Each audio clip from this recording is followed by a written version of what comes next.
has won 5 FA Cups, 4 League Cups, 10 Charity Community. Oke, kita mulai dengan satu pertanyaan yang gak pernah ada ujungnya. Siapa pemain sepak bola terbaik sepanjang masa? Pertanyaan yang bisa bikin warung kopi rame, dan debat grup WA gak selesai-selesai. Tapi kali ini, kita gak ngomongin pendapat netizen, kita dengerin langsung dari salah satu pelatih paling dihormati dalam sejarah bola, Sir Alex Ferguson. Pelatih yang bawa Manchester United ke era kejayaan ini, pernah buka suara soal siapa aja pemain yang menurut dia, paling hebat sepanjang sejarah. Dan, ini yang bikin geger, Messi sama Ronaldo gak masuk daftar. Gimana bisa? Yuk kita bahas satu-satu. Dan jangan di-skip ya, karena cerita di balik tiap nama ini benar-benar bikin kita paham kenapa mereka dipilih Ferguson. Pernyataan ini dia sampaikan waktu tahun 2014, pas dunia bola lagi berduka karena kepergian legenda Real Madrid, Alfredo Di Stefano. Dari situ, Fergie buka suara dan nyebutin siapa aja menurut dia pemain terbaik sepanjang sejarah. Langsung aja nih, ini 5 nama pemain bola terbaik versi Sir Alex Ferguson.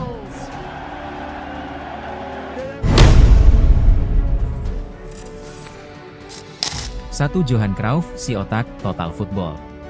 Johan Cruyff bukan hanya pemain hebat, dia adalah arsitek perubahan sepak bola dunia.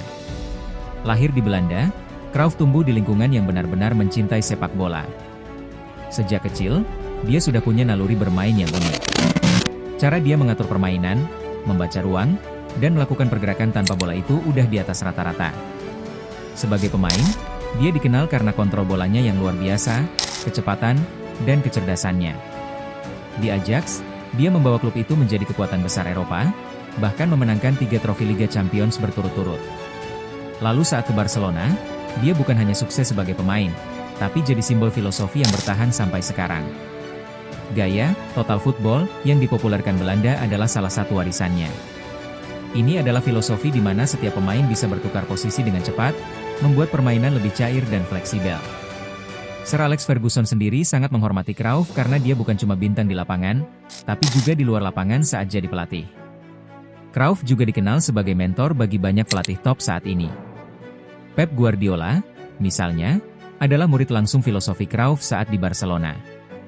Gaya main tiki-taka yang kita lihat hari ini, itu semua punya akar dari pemikiran Cruyff tentang bagaimana sepak bola harus dimainkan. Indah, cepat, dan cerdas. Dan yang menarik, Cruyff juga pernah bilang, sepak bola itu sederhana, tapi sulit memainkan sepak bola sederhana. Kalimat ini jadi pegangan banyak pelatih modern. 2. Diego Maradona, Raja Dribles Tangan Tuhan. Diego Maradona adalah ikon. Dia punya karisma, kontroversi, sekaligus kejeniusan yang jarang banget ada dalam satu pemain. Kalau kita bicara soal skill individu, Maradona bisa disebut sebagai salah satu pemain paling berbakat dalam sejarah. Dia bisa menggiring bola melewati 5-6 pemain dengan mudah, bahkan di pertandingan level tinggi seperti Piala Dunia. Puncaknya tentu di tahun 1986 saat Argentina juara dunia. Di turnamen itu, dia mencetak 2 gol paling ikonik sepanjang masa dalam satu pertandingan melawan Inggris.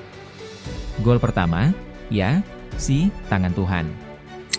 Gol yang dicetak pakai tangan, tapi dianggap sah.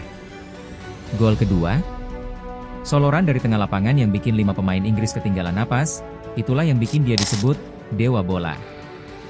Sir Alex menyebut Maradona sebagai sosok yang luar biasa, bahkan Maradona juga setuju saat Ferguson menempatkan Di Stefano di posisi puncak. Ini menunjukkan respek antar legend yang sangat tinggi. Mereka tahu siapa yang benar-benar meninggalkan jejak di sepak bola.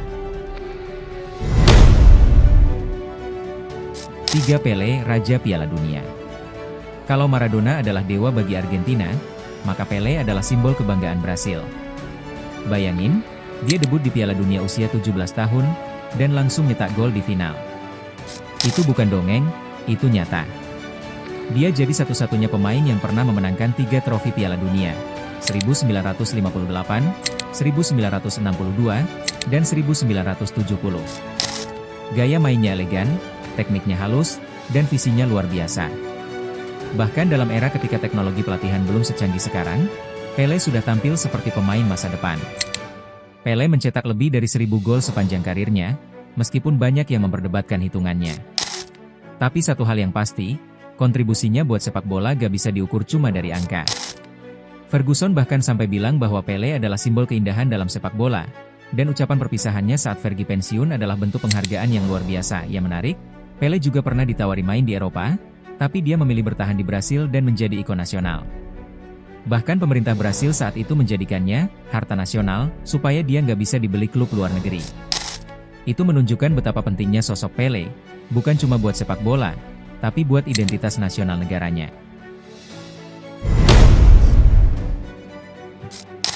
4. Ferenc Puskás, si meriam dari timur Eropa. Kalau kamu pikir cuma pemain modern yang bisa bikin gol spektakuler, kamu harus kenalan sama Ferenc Puskás.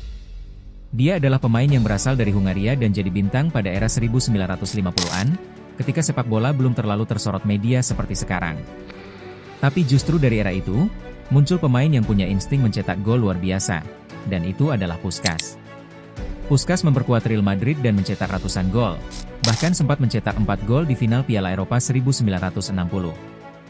Di level internasional, dia membawa Hungaria ke final Piala Dunia 1954, meski akhirnya kalah dari Jerman. Tapi tim Hungaria saat itu disebut sebagai tim paling menakutkan di dunia, dan Puskás adalah kaptennya. Sir Alex bilang dia pernah melihat langsung Puskás main, dan itu jadi momen yang membekas seumur hidup. Makanya, nama Puskás diabadikan sebagai nama penghargaan untuk gol terindah tiap tahun, Puskás Award. 5. Alfredo Di Stefano, pemain segalanya. Inilah nama yang paling spesial menurut Sir Alex Ferguson, Alfredo Di Stefano. Dia bukan hanya pemain hebat, tapi disebut Ferguson sebagai yang paling komplit dan paling berpengaruh dalam sejarah sepak bola. Main di Real Madrid, dia gak cuma striker, tapi juga playmaker, gelandang, bahkan kadang bertahan. Dia bisa melakukan semuanya.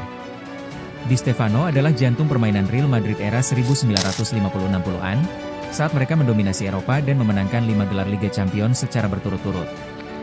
Dia mencetak gol, mengatur serangan, memberi umpan, dan bahkan mengatur ritme permainan. Ferguson bilang, melihat Di Stefano main itu kayak nonton sepak bola sempurna. Dan sampai sekarang, cuma dia yang pernah menang Super Ballon d'Or, penghargaan khusus dari France Football yang hanya diberikan 1 kali dalam sejarah. Ferguson menilai, kalau ada pemain yang layak disebut The Greatest, maka Di Stefano adalah pilihan paling masuk akal. Bukan cuma karena skill, tapi karena pengaruh dan warisannya bagi generasi sepak bola berikutnya. Gimana? Kamu kaget gak? Messi dan Ronaldo emang luar biasa, tapi pilihan Ferguson ini punya cerita dan bobot sejarah yang gak kalah hebat. Mereka adalah para pelopor, legenda, dan tokoh utama dalam evolusi sepak bola dunia. Kalau kamu disuruh milih 5 pemain terbaik sepanjang masa, siapa aja yang masuk daftar kamu? Tulis di kolom komentar, kita seru-seruan debat santai. Siapa tahu pilihan kamu malah lebih gila lagi. Jangan lupa like, share, dan follow biar gak ketinggalan konten sepak bola lain yang gak kalah unik dan penuh cerita.